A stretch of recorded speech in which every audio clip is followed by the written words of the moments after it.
ತಂದೆ ತಾಯಿಗಳು ಬಹಳ ಕಷ್ಟಪಟ್ಟು ನಿಮ್ಮನ್ನ ಬೆಳೆಸಿರ್ತಾರೆ.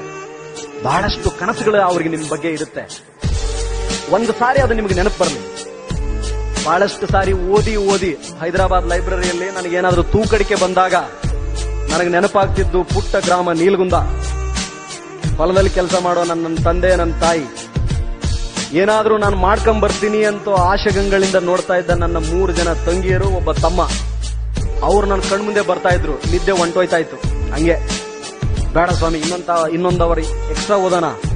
ನಾನು IAS ಆಗಿ ಹೋದ್ಮೇಲೆ ಎಷ್ಟು ಜನ ನನಗೆ ಕ್ಲಾಪ್ಸ್ ಹೊಡಿತಾರೆ. ಆ ಚಪ್ಪಾಳೆಗಳನ್ನು ಊಹೆ ಮಾಡ್ಕೊಳ್ತಾ ಇದ್ದೆ. ನೀಲ್ಗುಂದದಲ್ಲಿ, ಗದಗ್ನಲ್ಲಿ, ನಾನು ಕಲಿತ ಕಾಲೇಜು ಧಾರವಾಡದಲ್ಲಿ ನನಗೆ ಎಷ್ಟು ಚಪ್ಪಾಳೆಯನ್ನು ಹೊಡಿತಾರಲ್ವೇ. ನಾನು IAS ಆಗಿ ಹೋದ್ರೆ, IPS ಆಗಿ ಹೋದ್ರೆ ಆ ಚಪ್ಪಾಳೆಗಳು ನಮಗೆ ಸ್ಫೂರ್ತಿಯಾಗಿತ್ತು. ಸೊ ಆ ಕಾರಣಕ್ಕೆ ಜಗತ್ತು ಸಾಧಕನ ಸ್ವತ್ತು. ದುಡ್ಡೇ ದೊಡ್ಡಪ್ಪ, ಆದರೆ ವಿದ್ಯೆ